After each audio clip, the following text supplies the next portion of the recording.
Entrevista al señor Jorge Altamira, fundador y presidente de Política Obrera, Partido Obrero. 8 de agosto de 2023. Radio Mía, la radio de todos. Para mí usted es una persona, con todo respeto se lo digo, un dinosaurio de nuestra política, ¿sí? En donde de repente son pocos, ¿sí?, los que pueden llegar a tener el privilegio de poder escucharlo de primera mano. Para mí es todo un privilegio, todo un orgullo. Dicho esto, tenía que decírselo porque realmente son ese tipo de gente que uno dice, ojalá que lo tengamos siempre, ¿verdad?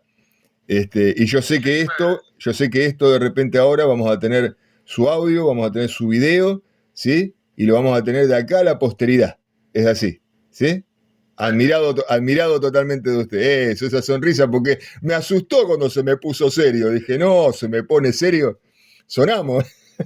Me hace la revolución. Estaba simplemente expectante, ¿no? No tenía ni serio ni nada. Me hace la revolución, dije yo. No. A la radio no. Estaba así en espera nomás. Bueno. No. Cuénteme un poquitito. A ver, vamos a distendernos un poquitito. Cuénteme un poquitito su carrera política, porque yo estuve más o menos mirando un poquito su historia, ¿no?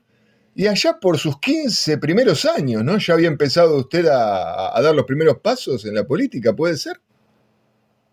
Sí, claro que sí, pero eso demuestra que no es una carrera. Exacto. ¿Me entiendes? Es una forma de vida.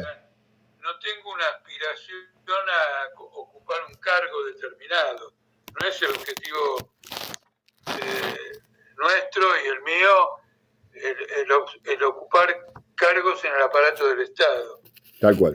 Yo soy un socialista y lucho por acelerar la transición del capitalismo al socialismo y encabezar un movimiento de gran emancipación de los trabajadores. Muy bien. En ese sentido no se trata de una carrera, de ninguna manera, es realmente una vocación y hasta cierto punto admitiría que es una profesión porque a través de la experiencia, del estudio, de la actividad, se van desarrollando habilidades. Ciertamente. Para comunicar, para entender, pero no es una carrera. O sea que usted no se define en realidad como un político de carrera, sino más bien de vivencia. No, soy un militante. Un militante. Indudablemente.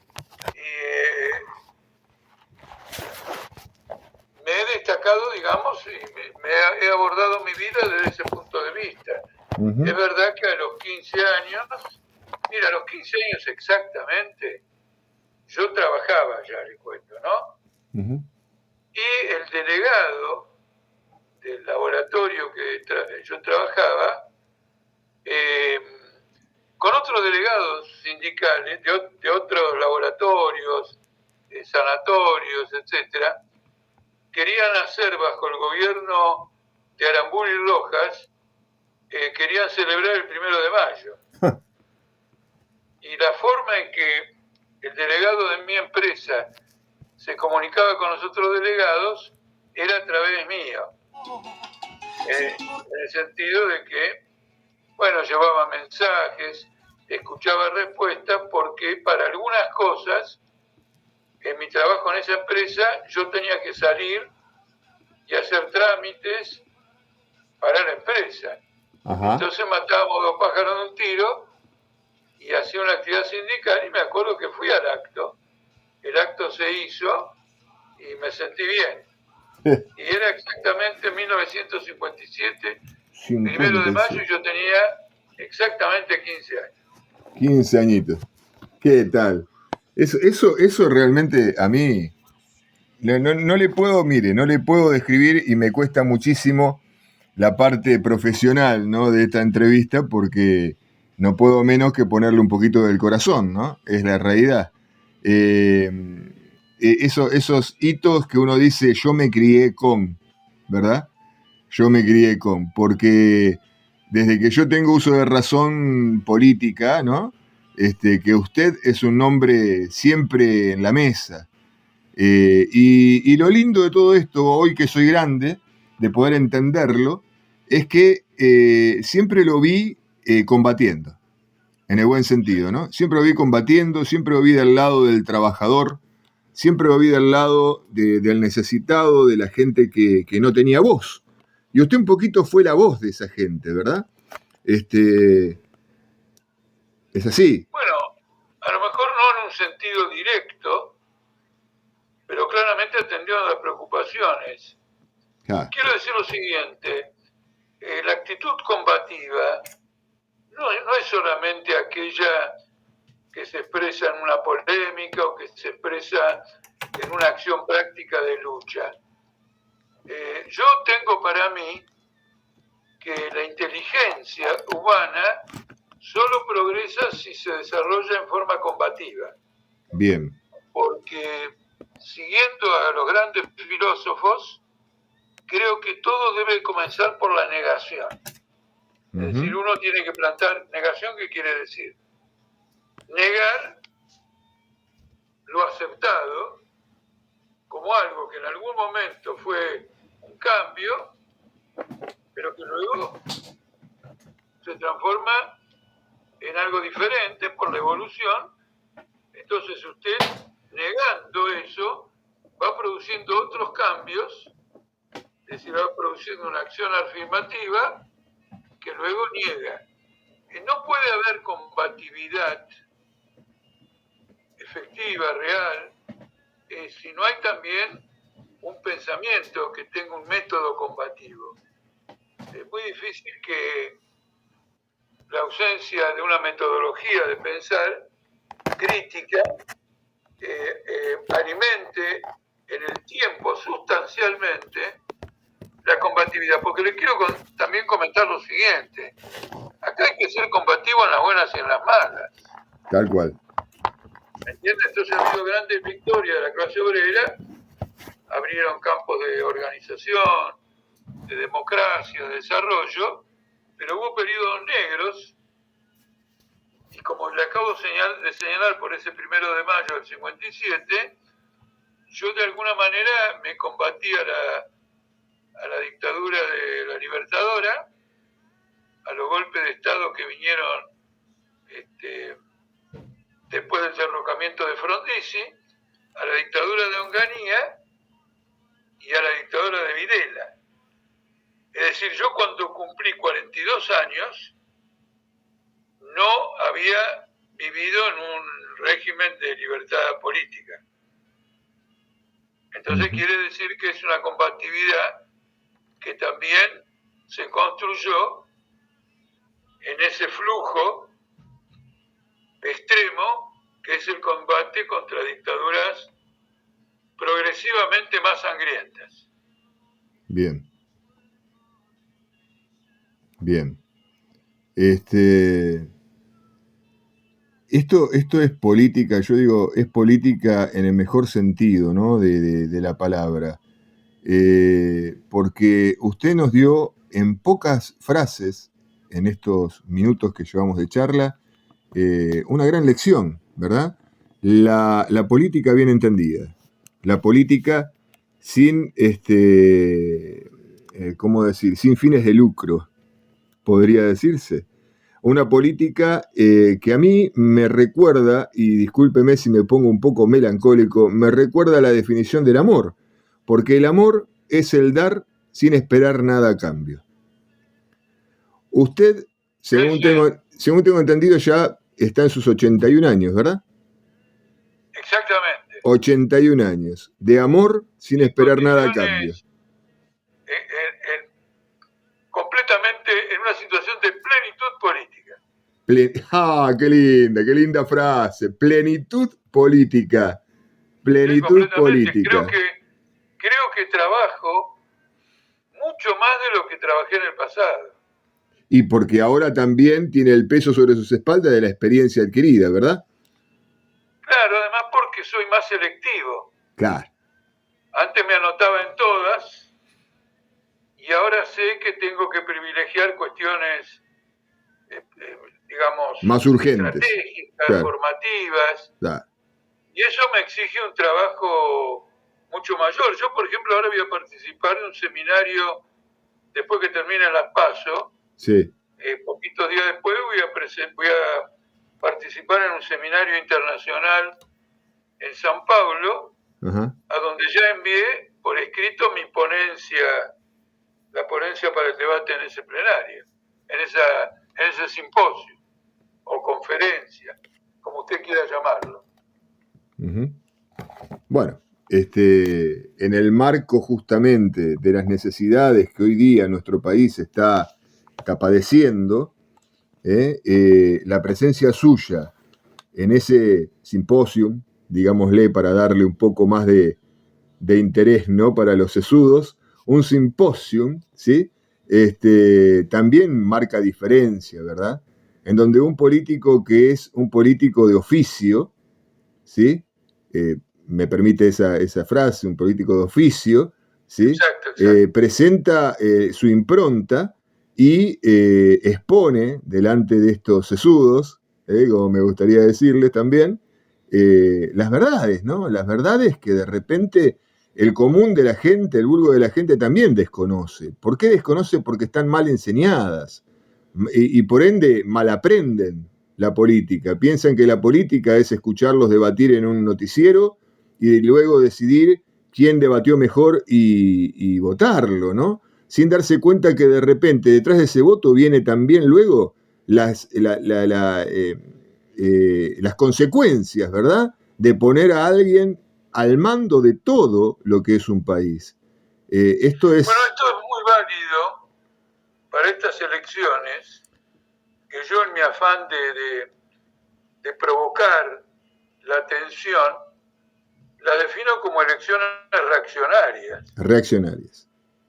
Reaccionarias porque el pelotón que encabeza estas elecciones y la tendencia general es a provocar un desenlace de esta crisis extremadamente negativo para los trabajadores, y les digo más, negativo para la democracia.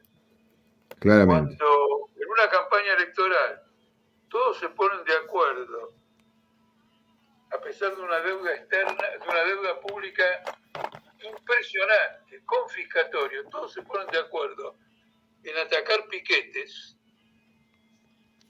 entonces quiere decir que hay un telón de fondo reaccionario muy grande, porque a nadie se le ocurriría en Estados Unidos criticar los piquetes que hoy en Hollywood están protagonizando guionistas, actores y directores.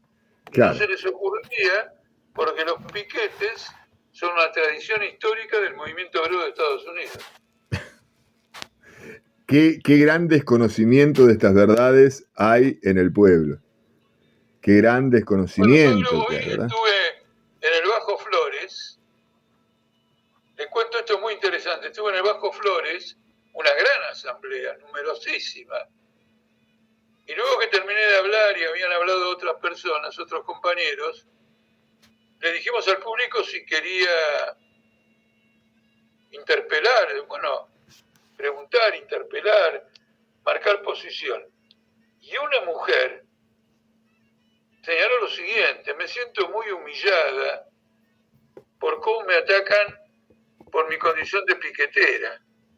Ajá. Siento que todos me abruman. Bueno, que corto la calle, que tengo un plan, que tengo esto, que tengo lo otro. Es decir, era una mujer que pedía lo siguiente: ¿cómo combato esta humillación? Quiere decir que hay un proceso reaccionario. Y yo le di todos los elementos. Le di absolutamente todos los elementos. Por ejemplo, la palabra piquetero no es una palabra de la lengua castellana. Es una anglinización. La palabra la inventaron los norteamericanos y se llama picket line. Picket line. Cortar la calle. Picket, estacas en línea, es decir, obreros que se ponen para impedir que los rompehuelgas ingresen a una fábrica. Claro. Entonces los obreros que habían ido a Estados Unidos de América Latina, al volver a sus países, la popularizaron como piqueteros. Ajá. Por lo tanto, la gran democracia del norte también tiene una tradición obrera y atacan la tradición obrera de la democracia del norte y defienden la historia colonialista de la democracia del norte. ¿Qué tal? Es increíble porque, claro, uno lo que menos va a pensar que el rey absoluto de la derecha, el rey absoluto del capitalismo, tenga tras sus líneas gente que lucha en contra de ellos mismos, ¿no? O sea... Bueno, ¿por qué tenemos el 1 de mayo? Ya, y bueno, por las obreras de aquella fábrica famosa, claro, y en ellos estaba. Claro. Allí ¿Y el Día estaba. Internacional de las Mujeres? También, claramente, claro, todo sale de ahí, todo sale de ahí. Dos grandes masacres en Estados Unidos. ¿Ves? Yo la otra vez hablaba con su jefa de prensa, con Julia, y le comentaba un poquito, me desbordé un poquitito, porque como yo le decía, uno pone un poco el corazón, cosa que no debería hacer en una nota, ¿no? Pone un poquito el corazón propio y se excede a veces, ¿no? Yo soy de excederme, yo soy muy, en ese sentido, soy muy flemático, soy de excederme y de no callarme cuando realmente siento algo y lo pienso y lo digo, ¿no? Y me parece la mejor manera. Entonces, yo le decía, ¿no? La gente se deja llevar por lo que estos pseudos políticos a veces le enseñan y le enseñan mal, como decía hoy, porque hay algo muy importante en la política. Y primero que nada, para poder hacer política hay que entender la política, hay que saber qué es lo que se está haciendo, ¿verdad? A ver si puedo desanudar esto que quiero decirle. Una cosa me enseñaba mi padre cuando yo era muy chico y me decía, se fue su imagen. ¿Se fue su imagen? Se me fue. ¿Ah, se fue? Sí. Pero me veo acá. Sí, pero yo no. Yo veo mi imagen y tengo abierta la parte de imagen. Muy bien. A ver. Yo no lo veo, se me fue, don José. Bueno, no importa, lo sigo escuchando. Sí, pero acá tengo mi imagen. Bueno, lo sigo escuchando. El tema le decía, entonces, ¿qué pasa? Nosotros ahora hace ya unos minutos que estábamos hablando y en realidad usted es el presidente, ¿verdad? Fundador del Partido Obrero, ¿es así? Es así. Bueno, y dése cuenta que de todo lo que dijimos jamás mencionamos al Partido Obrero. Porque en realidad, si bien usted representa esta rama política, ahora volvió. Ahí volvió. Ahí volvió su imagen. Bueno, si bien representa esta rama política, usted no le dio importancia prima a esto, sino que le dio más importancia a explicar a quien le está escuchando, a este pequeñito que lo está escuchando, enseñarle básicamente las primeras armas de lo que debería ser la política, ¿no? Y eso realmente también a mí me deja mucho, porque usted no quiso ganar un pseudo partidario, usted quiso aclararle al que le está escuchando cuál es su función, ¿no? Y eso es un tesoro inmenso. Bueno, le digo lo siguiente, para un socialista, el partido no tiene intereses particulares. Muy bien. No tiene intereses específicos de un partido. Es solo un medio. Lo que trata de expresar es la mejor orientación y entender las tendencias que se nutren y que se desarrollan dentro de la masa trabajadora. Hacerla consciente de sus intereses generales. Claramente. Evitar que se compita de un obrero contra otro obrero, porque en el fondo la dominación capitalista se basa en la competencia entre los obreros entre sí. Divide y triunfarás, ¿verdad? De organización, en la burocratización de las organizaciones. Claramente. Y de otro lado, también déjeme que aclare que el Partido Obrero sufrió una crisis en la cual fueron expulsados 1.500 militantes, de manera que en estas elecciones Estoy participando por la lista de Política Obrera, que fue el nombre original de nuestro partido, es decir, cuando se fundó, y que tuvo que cambiar su nombre en 1983 porque la dictadura militar nos había ilegalizado. Sí. Entonces no nos podíamos presentar ante la justicia con el nombre de un partido que estaba ilegal porque la dictadura siguió hasta octubre del 83. Claro. Hasta después de las elecciones. Claro, era marginarlos a propósito, ¿no? O sea, una manera de marginarlos, claro. Política Obrera, Partido Obrero. Bueno, esta crisis en el Partido Obrero también es interesante, por lo menos desde el punto de vista de la inquietud que usted me expresa. Porque en esta crisis nosotros defendimos los principios históricos del Partido Obrero, no el aparato. Claro. Y cuando el aparato del Partido Obrero se enfrentó a los propios principios del partido, estalló una crisis. Y usted ve ahora al Partido Obrero en una pugna faccional para ver quién se lleva la mejor candidatura dentro del frente de izquierda. Entonces, como usted ve, en la defensa de nuestros principios, de nuestro método, de la causa que nosotros representamos, nosotros nos podemos rebelar y nos rebelamos contra la arbitrariedad en la que puede haber caído nuestro propio partido. Con esto ya le refuto que no tengo una carrera. Claramente. Porque la carrera la tenía dentro de ese aparato. Claramente. Claro. En cambio, al desligarse de ese aparato, crisis, claro. Ha habido una crisis, nosotros defendimos nuestros principios históricos y claramente nosotros somos la continuidad del Partido Obrero que usted conoció. Claramente. Bien, bien, muy bien la aclaración. Bueno, no sé si llamarlo don José o don Jorge, porque también sé que hay dos maneras de llamarle, ¿verdad? Sí, bueno, pero también tiene que ver con todo lo que hablamos. Porque en las condiciones que yo le describí de 3 o 4 dictaduras, militábamos como chicos, jóvenes, incluso bajo la orientación de los adultos, con seudónimos. Claro. ¿No es cierto? Un adulto a mí me dijo, cuando yo escribí mi primer artículo, no lo firmes con tu nombre, firmalo con un seudónimo. Claro. Ahora, lo interesante de la historia es que cuando comienza el proceso democrático, yo me doy cuenta que si no reivindico ese nombre, rompo una trayectoria. Es verdad. Un momento que muchos sectores de izquierda, después de la caída de la dictadura o de la partida de la dictadura, se acomodaron a la nueva situación. Yo dije, acá no nos acomodamos nada. Bien. Aunque sea un gobierno democrático, no va a luchar ni por la emancipación de los trabajadores, ni siquiera por la justicia social. Y la pobreza en Argentina se ha acrecentado enormemente, aunque claro, no en línea recta, desde el gobierno de Alfonsín. El gobierno de Alfonsín fue el primero en que dio un plan social. Se llamaba PAN. Sí. Programa Alimentario Nacional. La caja del pan, sí. Una caja del pan.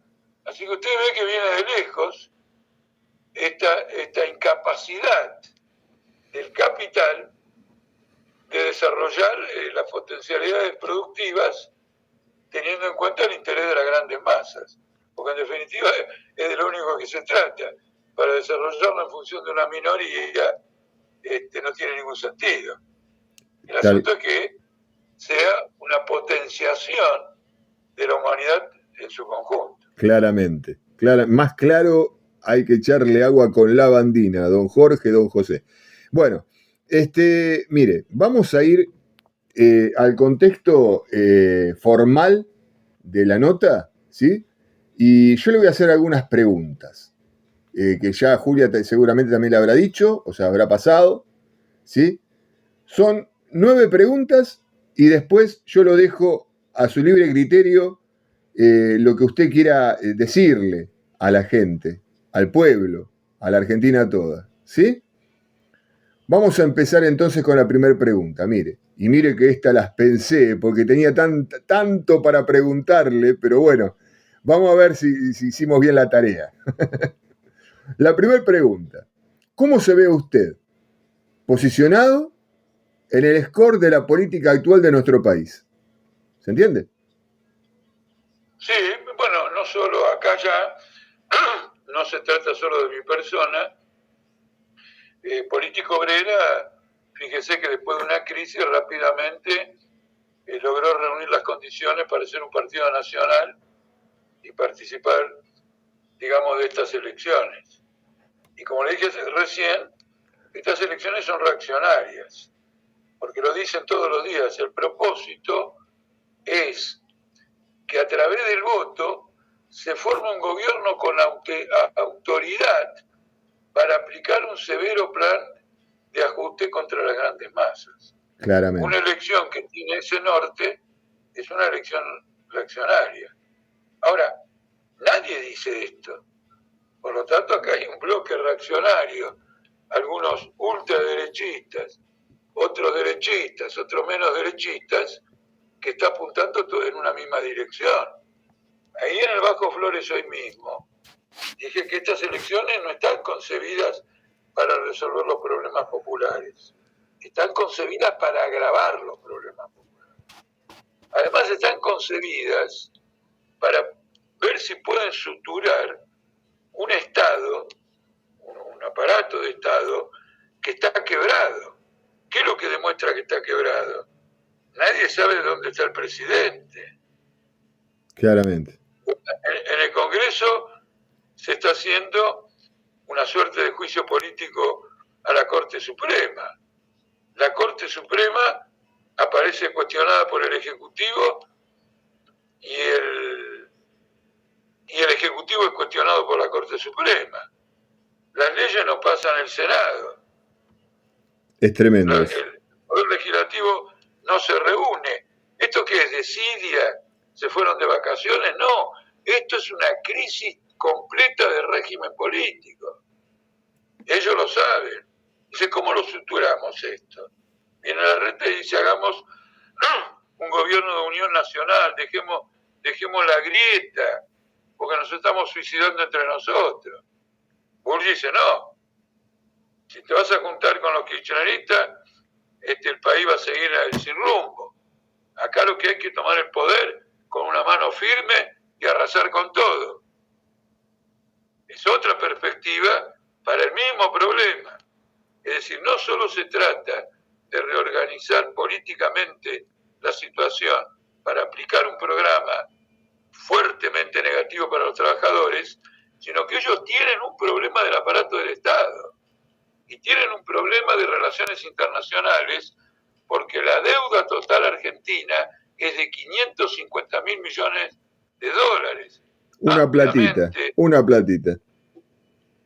Claro, no, pero quiero decir, esto inviabiliza las relaciones internacionales del país.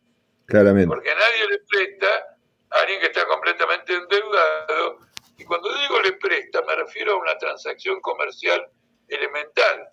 Comprar una máquina en el exterior y pagar en cuotas. Claro, el ahora 12 aplicado al FMI. A la relación internacional. Claro. Lo tienen vedado. Claro.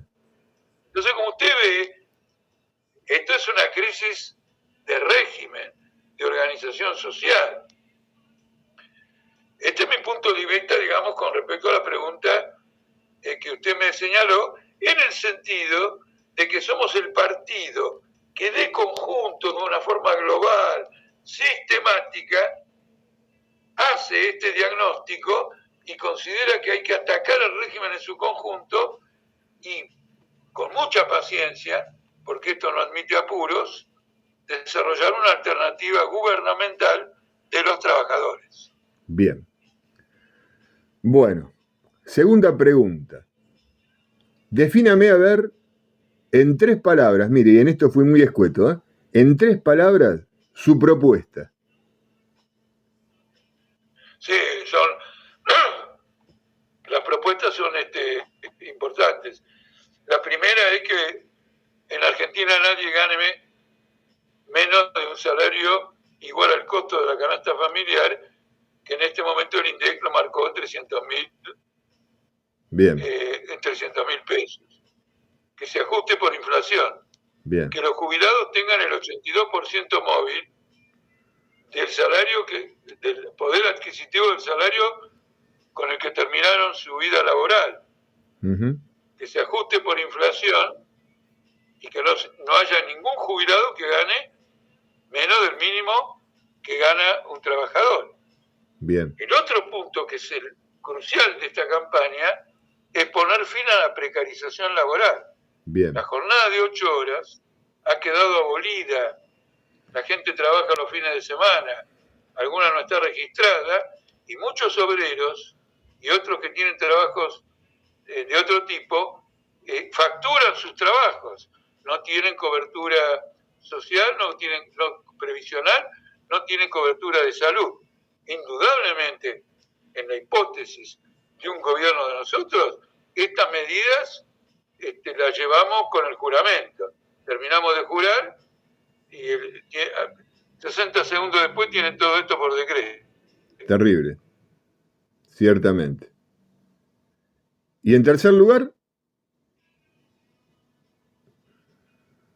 ¿usted me quiere hacer la tercera pregunta o quiere que avance con la pregunta? No, avance.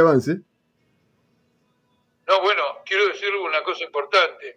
El tema de la precarización laboral no hay que entenderlo en un sentido estrecho, muy duro, pero estrecho en el sentido la vida en las fábricas, en las empresas, en toda la forma de trabajo.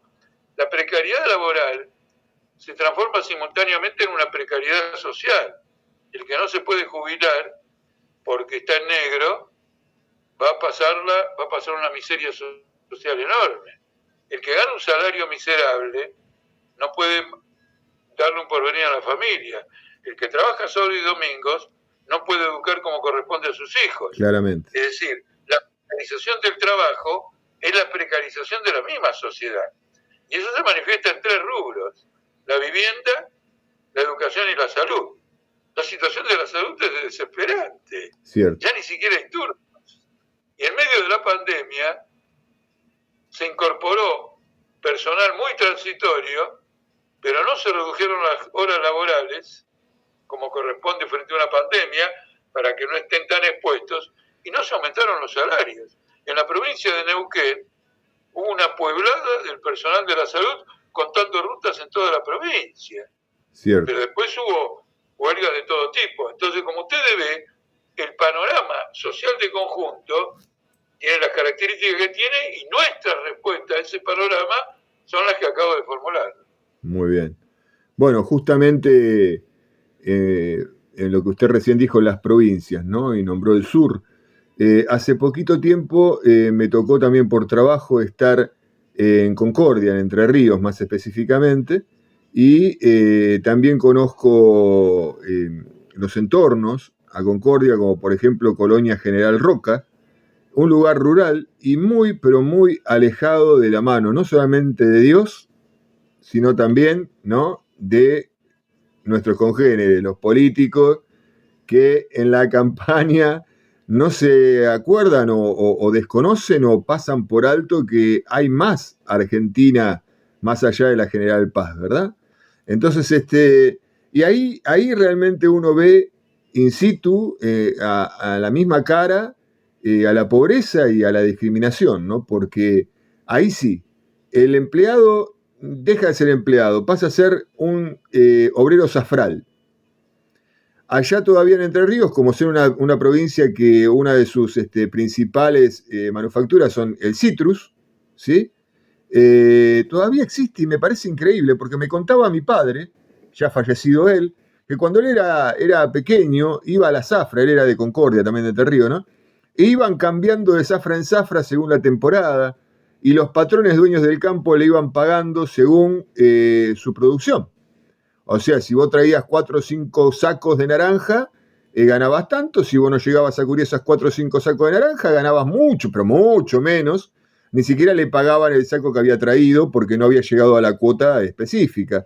Es un trabajo esclavista, ¿verdad? Y uno diría, bueno, pero esto pasó hace 60, 70 años atrás. Lamentable es decir que todavía sigue pasando. Es lamentable. No, por supuesto, porque es la forma dominante en Catamarca del cultivo del olivo. Tal cual, tal cual. Lo que usted llama bolsa, en el cultivo, en la cosecha del olivo se llama bandeja. Claro. Usted cobra por bandeja. Claro. Y la situación es tan grave que en una conversación que he tenido con propietarios de esos olivos, me decían lo siguiente, que por no perder el tiempo y poder hacer más bandejas, los trabajadores del olivo, de la aceituna, hacen sus necesidades en el campo mismo y no van hasta el baño. Qué horrible, Dios mío. Eso ocurre hoy. Qué horrible. En Catamarca, eso ocurre hoy en La Rioja. Por favor. Y eso se lo digo porque yo he andado, sí. he andado por todos lados en Catamarca, también en La Rioja, también en Tucumán. No, yo me conozco los pequeños rincones de las provincias argentinas. Los chicos del sur de Tucumán, General Alberdi, en la frontera con Catamarca, son los que levantan la cosecha de tabaco. Y los chicos son elegidos no solo porque son más baratos, sino porque la llama de sus dedos es más suave para hacer la selección. No, por supuesto, es como es lo que usted dice. Esta es la Argentina de hoy. Y además es la Argentina de hoy porque ha habido una mutación importante en el capitalismo. En el sentido que aquel capitalismo ascendente, que aparecía desparramando el progreso por todo el mundo, se ha transformado en un capitalismo en decadencia y entonces recurre a los viejos métodos de explotación para acrecentar su tasa de beneficio. Hay denuncia de trabajo esclavo en los Estados Unidos. Ciertamente, sí. Y la esclavitud se abolió en Estados Unidos hace mucho. Sí. Hubo una guerra civil, una importante guerra revolucionaria. Uh-huh. Bueno, no, eso es como usted señaló para el caso de Concordia, con el agregado de que, por ejemplo, en el norte de Salta, los ingenios han arrasado con los cultivos de productores pequeños y medianos de citrus. Ahora está todo en manos de lo que en una época era el ingenio tabacal y que ahora se llama South American Corporation. Por favor. ¿No es cierto? Y que tiene extensiones de azúcar, tiene cañaverales, tiene etanol, terrible, pero también tiene su parte de citrícola y ahí contrata obreros agrícolas. Yo estuve reunido con ellos en Salta porque yo he ido infinitas veces a Orán. Y en Colonia Santa Rosa, que era la zona citrícola por excelencia, tenemos un concejal. Ajá. O sea que de primera mano usted tiene la noticia del lugar, obviamente. Sí, no tenga ninguna duda, pregúnteme de todas las provincias lo que quiera. No me voy a jactar de conocer más una provincia que la de los ciudadanos que viven en esa provincia. Pero yo no he ido solo a las capitales de provincia. En Salta, discúlpeme esta digresión que voy a hacer, la hice muchas veces, por algún motivo la hago tantas veces. Yo llego a Salta y a unos 200 metros del aeropuerto hay dos carteles. Sí. Uno que marca para un lado y otro que marca para la zona turística. Yo no tuve todavía ocasión de conocer la zona turística salteña, que es bellísima.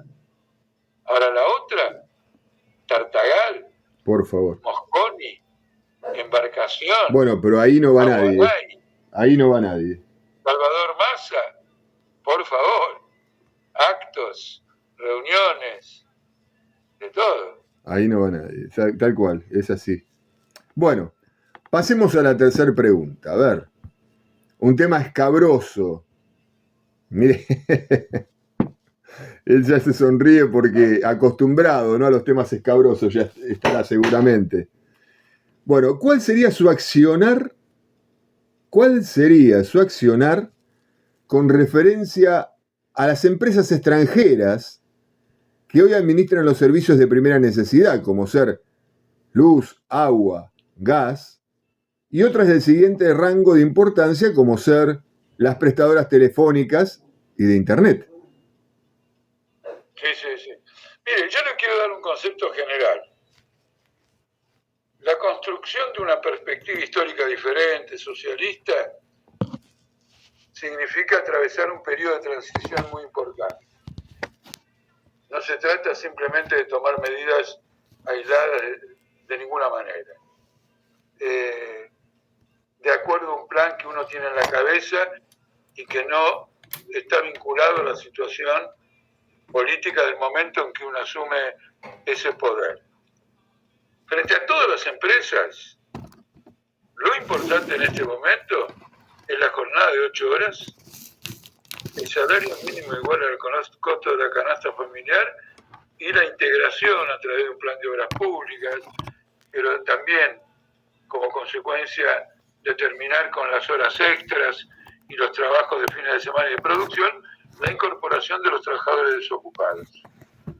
Las empresas que no cumplan con esto, nuestro Estado les va a privar del ejercicio del derecho de propiedad. Claramente.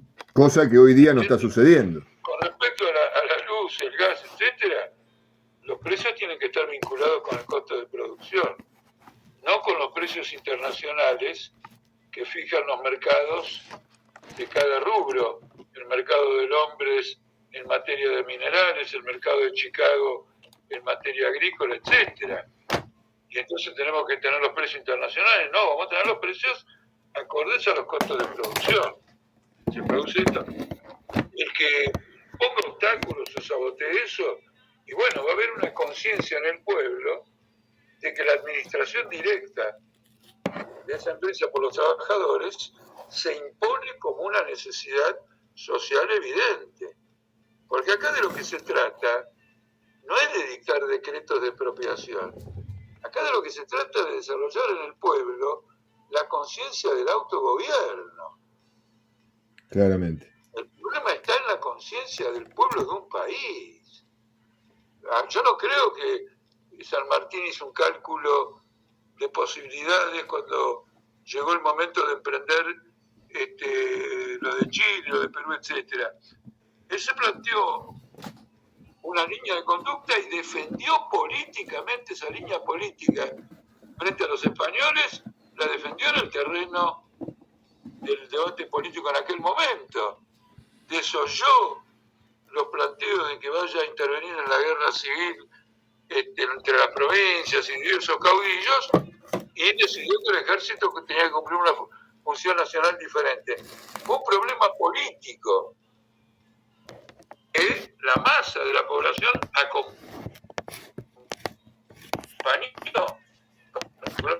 entendió. Dictar decretos que sirvan la conciencia del gobierno propio del que trabaja no es emancipatorio. Hay gobiernos que yo conozco de América Latina que han expropiado todo y ahora están volviendo a privatizarlo. Para hacer eso no tiene ninguna gracia. Sí, hacer para después deshacer, ¿no? Es la hegemonía del obrero, del trabajador, del proceso de la producción, de la cultura, del arte, de la... Se me ha tildado. No puede ser que viva permanentemente en salario. Tiene que tener la posibilidad de desarrollar aspiraciones humanas, o mejor dicho, tiene la posibilidad de desarrollar aspiraciones auténticamente humanas. Auténticamente. Bien, muy bien explicado, pero excelentísimamente bien explicado. Bueno, vamos a la cuarta pregunta, ¿sí? Vamos avanzando. Es la siguiente. Siendo de todos los sectores laborales, tal vez el más olvidado, y esto ya lo tocó usted en un momento en la primera pregunta, en la segunda pregunta, siendo de todos los sectores laborales tal vez el más olvidado, ¿cuál sería su accionar con respecto al trabajo informal y OSAFRAL? Un poco ya me la respondió a esta pregunta, ¿verdad? Pero bueno, ¿habría alguna impronta, habría algún plan de gobierno en donde uno dice, no, vamos a hacer esto con esta gente?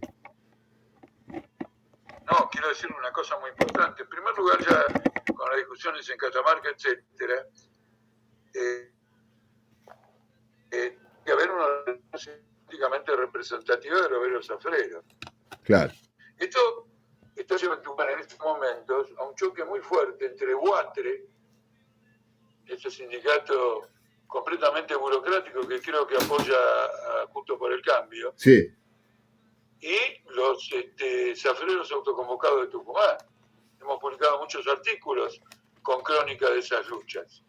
Porque el problema consiste en lo siguiente. Mire, esto lo discutí hoy o lo planteó hoy en Flores. La culpa de nuestra miseria la tiene el FMI, la tienen los grandes capitalistas, la tiene el monopolio. Cualquiera le va a decir que sí. Pero en el orden de responsabilidad, la culpa principal la tiene la burocracia sindical. Porque los sindicatos se crearon para poner un freno a las apetencias del FMI, de los grandes explotadores y de la grande compañía. Palabra fuerte la suya, porque sabe bien que esto es como la cosa nostra. De esta cosa no se habla, ¿verdad? No, pero lo que quiero decir, claro, pero quiero decirle que este es el meollo del asunto. El meollo del asunto no es que un patrón te ataque. No tiene sentido, el patrón él no te va a atacar, lógico. Él va a luchar por sus ganancias. El meollo del asunto es la defensa del obrero. El que tiene que defenderte y no te defiende. Que fueron los sindicatos. Claro. Ahora estos sindicatos están con masa. Estos sindicatos se reúnen con el embajador norteamericano y estos sindicatos apoyan el programa del FMI. Entonces ahí está el problema. Claro. No están cumpliendo la función para los cuales fueron creados.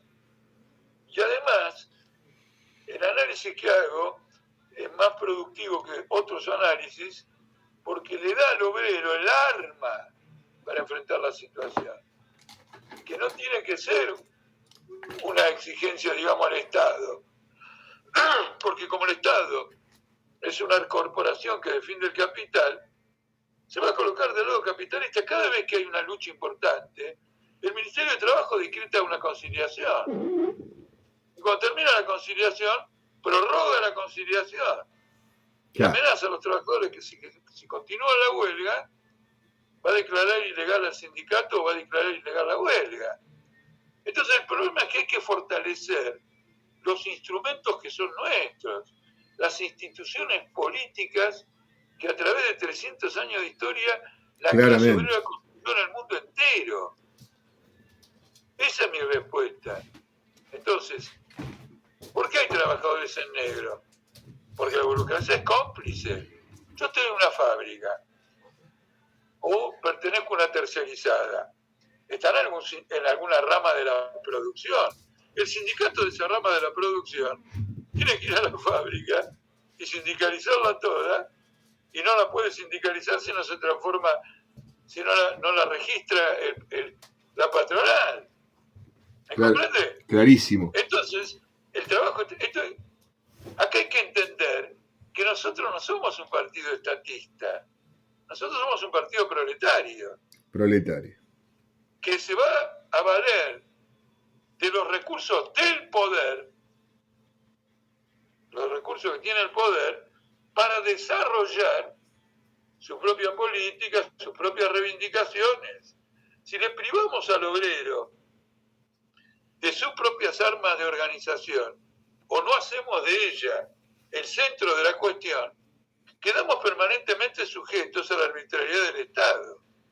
Por ejemplo, nosotros, vamos a hablarlo de forma medio vulgar, nosotros llegamos al gobierno, formamos un gobierno que lo vamos a llamar socialista, de los trabajadores y lo que fuere. Entonces uno dice, bueno, no vas a dejar que hayan huelgas porque ya llegaron al gobierno. No, la huelga seguirá. El derecho de huelga no va a ser suprimido. Porque hay que darle derecho a los trabajadores a que tengan su propia arma para vigilar y supervisar el gobierno de los trabajadores. Claramente. Que es la base, es la base. Una concepción integral. Claro. Que pone todo el acento en el sujeto. Exactamente. La actividad emancipatoria del sujeto. La base de lo que sería la sintaxis de la palabra democracia, ¿verdad? Gobierno del pueblo.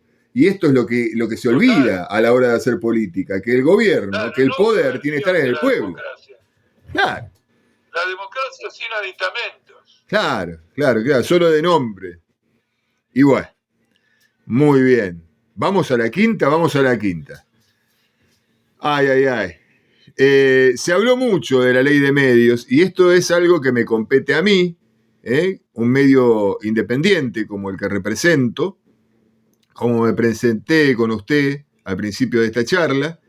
No recibo nada de nadie, no estoy subvencionado por nadie y no puedo, gracias a Dios, gracias al cielo, al universo y a Don Marx, no necesito nada de nadie, ¿sí? Y si no lo tengo, me lo fabrico.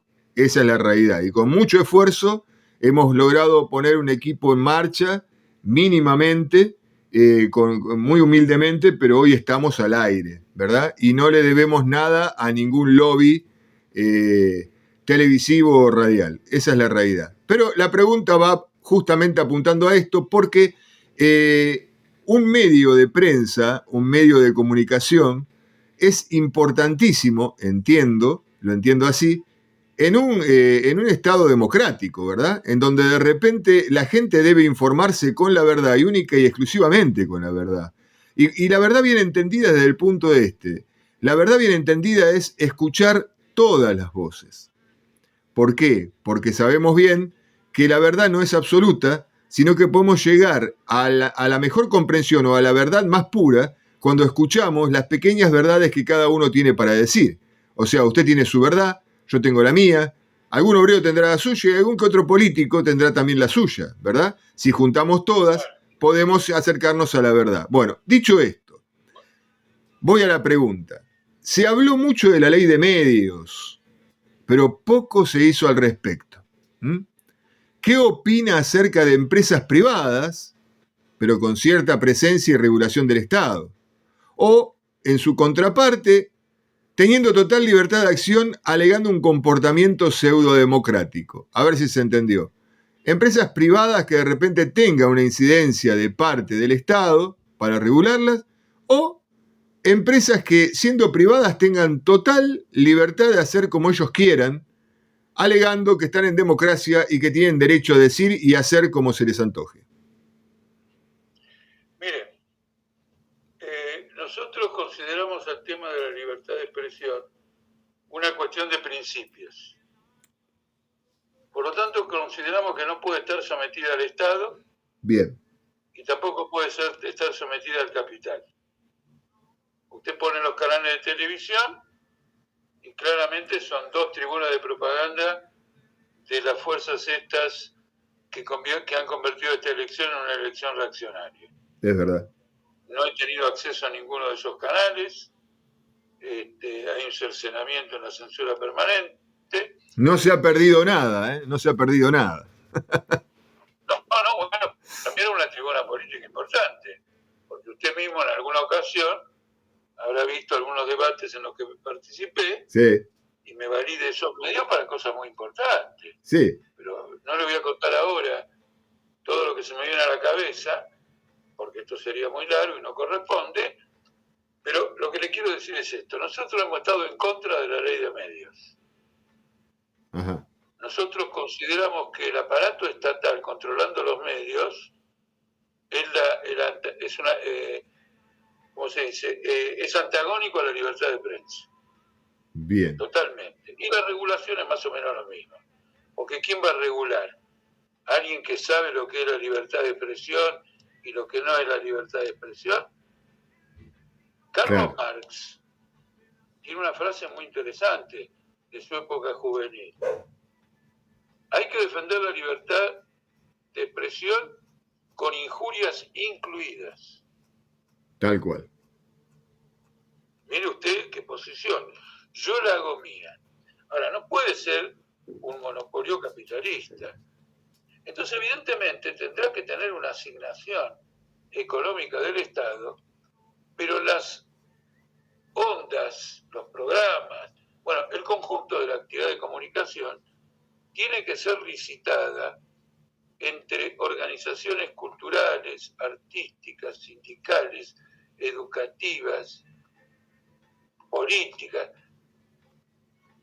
en tanto ellas mismas sean democráticas. Porque si yo digo licitar entre los sindicatos, bueno, entre Moyano y Cavalieri sonamos. Prefiero tenerlo a Manieto. Bueno, dio unos ejemplos muy puntuales usted también, ¿no? No, pero lo que le quiero decir es que tiene que ser, el medio de comunicación tiene que estar gestionado socialmente, Claro. no estatalmente y no capitalistamente. Bien. Clarísimo. Clarísimo. Bueno, la siguiente ya nos quedan dos. Es sabido que la fuga de talentos y cerebros en momentos de crisis es algo usual. Pero, ¿cuál sería su propuesta para frenar esta dura pero real situación? La fuga de cerebros, la juventud yéndose fuera del país porque no tiene futuro en él. O sea, ¿cómo frenamos esto? ¿Cómo cambiamos esta dura realidad? Bueno, con todas las respuestas que le dio lo anterior. Bien. Porque es evidente que el conjunto de planteo que he hecho significa una apertura a un gran crecimiento social del país, naturalmente, basado en la economía también, pero que tiene una expresión social. Es decir, la juventud que puede ir a estudiar. En este momento, vamos a tomar un ejemplo concreto para evitar las abstracciones.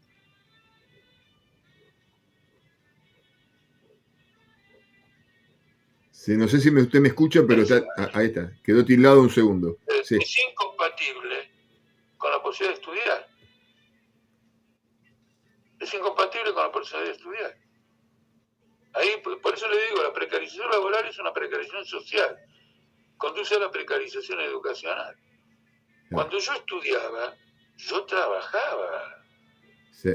Yo sé lo que es estudiar y trabajar. Yo estudiaba de noche porque trabajaba durante el día. Claro. ¿Para qué significaba que yo estudiaba de noche? Que yo a las 6 de la tarde, o 6:30, a la salida de mi trabajo, estaba en la biblioteca de la Facultad de Ciencias Económicas. Claro. Aunque era un sacrificio, a los 17 años, que cuando entré a Económicas, uno tiene bastantes energías para subirse a ese sacrificio. Ahora, yo no hubiera podido estudiar Económicas si salía de mi laburo a las 10 de la noche. Claramente. Además, yo aprovechaba el sábado y domingo. Claro. Bellísimos días, fin de semana, que a los 17 años los quería para Sí. cualquier otra cosa, me forzaba a concentrar una parte de los atrasos en los estudios en esos días. Eso se podía hacer trabajando y estudiando en condiciones muy difíciles. No voy a hacer la defensa de aquello, pero lo de hoy es imposible. Pero por lo menos se podía hacer, ¿verdad? Hoy es imposible hacerlo. No puede estudiar. Claro. El que trabaja no puede estudiar. No le queda tiempo, no hay tiempo físico para hacerlo. Bueno, muy bien. Es el resultado de la precarización. Entonces, si usted no acaba con la precarización, la gente se va a ir. Y le voy a decir una cosa, la muchachada que se va, la pasa mal en el extranjero. Sí. ¿Pero sabe cuál es el problema? Que cuando sienten que la pasa mal y piensan un minuto, se dan cuenta que están mejor que acá. Y eso es tristísimo. Entonces dicen, me quedo. Acá a lo mejor pasa algo. Claro. Pero, por ejemplo, España sigue teniendo una tasa de desocupación muy alta. Claro. España está en una situación económica precaria. España está expulsando inmigrantes a todo vapor. Entonces, sin hacer el elogio de los países extranjeros que gozan de alguna estabilidad, el tema es que en el caso de Argentina es peor. Entonces la juventud se va. El cambio es muy grande porque hay una cosa muy elemental. La gente quiere crecer en su propio país. Eso es indudable. Cuando uno nace, crece en una familia en la provincia de Buenos Aires, en la capital, digo por el caso mío, ¿no? va desarrollando una cantidad enorme de cosas para las cuales tener que salir del país es muy doloroso. Entonces quiere decir que con incentivos, con emancipación, derechos, etcétera, toda esa juventud va a trabajar por el progreso colectivo, indudablemente. Claramente. No hay que darle más vueltas a todo esto. No hay que darle más vueltas. De Bien. paso le digo, la inmigración y la inmigración deben ser libres. Nosotros, bajo el socialismo, acogeremos a todos los migrantes que quieran trabajar con nosotros y naturalmente el que se quiera que ir se paga un boleto y se va. Defendimos esto en los casos de Cuba, donde hubo movimiento por la libertad para salir, y nosotros defendimos esos movimientos. Claro. No se puede encarcelar a nadie, y menos en nombre del socialismo. Claramente. Muy, muy claro lo suyo. ¿Dolarización o pesificación? No, esa es una discusión, en nuestro caso es subordinada. El problema de la moneda responde al desequilibrio general de un país. Entonces no voy a empezar por los síntomas. Claro. Tenemos que ir a un cambio general del proceso económico. Yo le voy a dar un caso concreto. El gobierno dice que no tiene dólares por la sequía. Indudablemente, cayeron muchísimo. El gobierno dice 20.000 millones de dólares las exportaciones. Es un golpe para tener reservas. Entonces no tiene dólares. Pero en los 2 años precedentes, la Argentina batió récords de superávit comercial. Claro. ¿Qué hiciste con ese superávit? 15.000 millones de cada uno. ¿Quedó algún dólar acá? No. Claro. Lo sacaron las compañías extranjeras. Ahí va. O los capitalistas argentinos lo sacaron del país. Entonces el problema no es la sequía, el problema es la estructura económica. Claro. Entonces sobre una base de una estructura económica de estas características, no, es absurdo. Las libertades del capitalismo rabioso, ¿no? Están cometiendo una torpeza muy desorganizadora de la economía, que es querer que hay las propuestas más numerosas, por ejemplo de la Fundación Mediterránea, es que haya una competencia de monedas entre el dólar y el peso.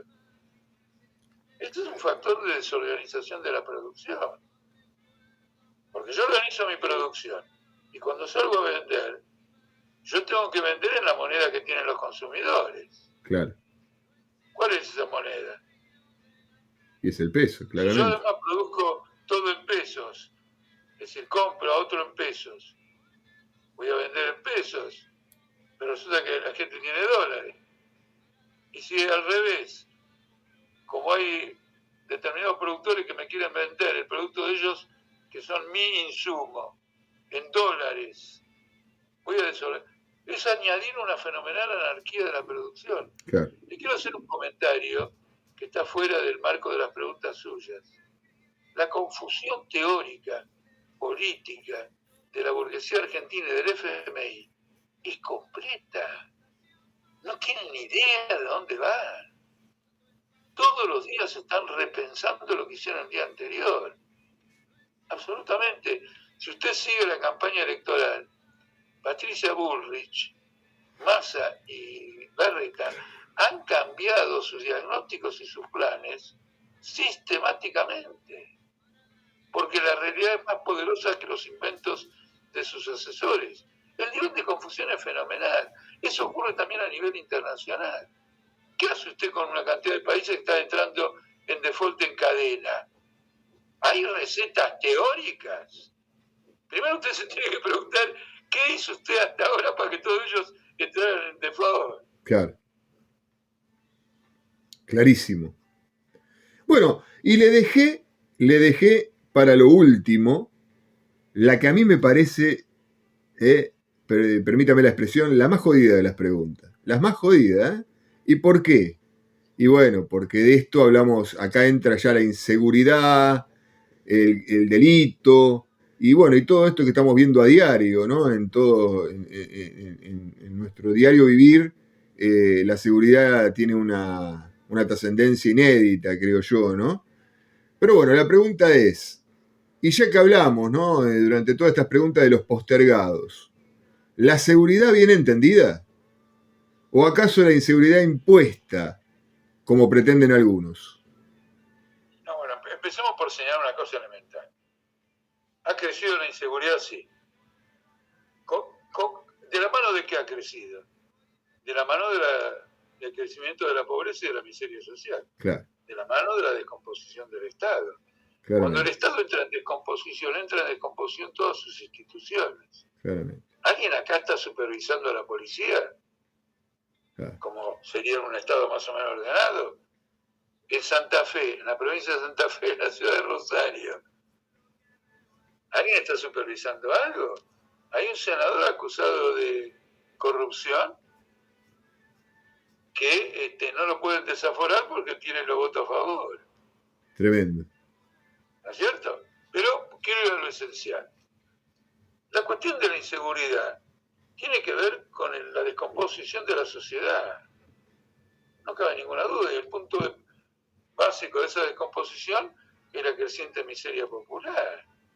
Claramente. Entonces, lo primero que hay que hacer es tomar medidas fuertemente favorables al pueblo, como las que describí en el conjunto, digamos, de esta conversación que tenemos, y evaluar los frutos de esa recomposición. Yo le voy a contar algo que le va a parecer bizarro, pero lo he contado tantas veces entre militantes que de algún modo me animo a contárselo a usted. En un texto que leí en una oportunidad, después lo verifiqué también en otros lados, el jefe de policía de Berlín, en marzo de 1848, los primeros días, manda un informe a las autoridades de que ha caído drásticamente el delito por esos días. Y entonces concluye, afirmando a las autoridades, creo que es inminente una revolución. La revolución estalló el 18 de marzo, apenas 10 días después de este informe. Es muy significativa esta correlación, ¿no es cierto? Cuando un pueblo encuentra el camino de su salida, cae en el delito.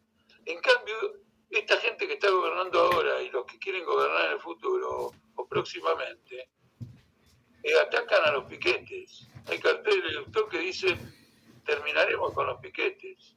Cierto. Eso, ¿qué terminaremos con los piquetes? ¿Nosotros tenemos que decir terminaremos con Lustó? Eso es fascismo. El que quiere terminar con alguien es un fascista. Con los únicos que se puede terminar, y yo usaría la palabra terminar, es con los fascistas mismos. Pero cuando me preguntan por qué, y bueno, porque ellos quieren terminar con todos los demás. Claro. ¿Me explico? Una especie de anarquía. Es más fascistizante. En la campaña electoral la gente no se dio cuenta, pero todo el mundo de los candidatos quieren terminar con algo. ¿No es cierto? Expresado en derechos, el derecho laboral, las jubilaciones, la educación estatal, el salario mínimo, el derecho laboral, ¿no es cierto? Claro. El problema principal pasa por elevar las condiciones materiales del pueblo y eso, junto con eso, las condiciones culturales y espirituales del pueblo. Naturalmente, no soy un bebé de pecho para creer que con eso uno llega al sistema seguro que puede abrir las puertas, es decir, abolir las llaves o abolir las cerraduras, ¿no es cierto? Pero se transforma en un asunto marginal. Y ese asunto marginal puede ser manejado colectivamente. Porque la sociedad misma da cuenta de eso, ella misma se está supervisando a sí misma, no creando órganos especiales, sino a través de la gestión cotidiana, del comercio, del trabajo, de las actividades culturales, etc. Se monta toda esta ideología inteligencia securitaria porque quieren armar un Estado policial. El Estado policial está creciendo en forma fenomenal. Fíjese lo que acaba de ocurrir en Jujuy y en Salta. En Jujuy, en la Constitución, y en Salta, por medio de una ley, se ha derogado el derecho a la protesta. ¿A dónde vamos a ir con esto? En Salta hay un gobernador masista. En Jujuy hay un gobernador macrista. Se juntan. ¿A dónde van a terminar? Por eso en una disertación que hice, dije, están en juego la libertad democrática. Por eso, repito, estas elecciones son reaccionarias. Claramente. Y vamos a votar a Política Obrera, lista 92, como el vocero de la defensa de los derechos del pueblo, de los trabajadores y de los derechos democráticos. La verdad, un aplauso para usted, porque esto es política de la buena. Humildemente he sido partícipe de esta, pero excelentísima entrevista, ¿sí? Con una persona que se lleva todos los laureles de mi admiración, si estas valen de algo, pero realmente me quedo corto, creo, porque usted merece mucho más. Todos mis respetos, todos, absolutamente todos mis respetos. Bueno, le agradezco mucho le agradezco la entrevista, le agradezco la conversación y naturalmente también le agradezco esta oportunidad de que se conozca por boca de nosotros cómo nosotros pensamos y actuamos. Mía, que es la radio que nosotros tenemos aquí, la dimos en llamar Mía, porque es mi radio, su radio, la radio de todos, ¿sí? Y cuando digo todos, es de todos. Y en ese todos, claramente, ustedes no podían faltar, porque son parte importante de la balanza democrática. Esa es la realidad. No seríamos de todos si ustedes no participaran también.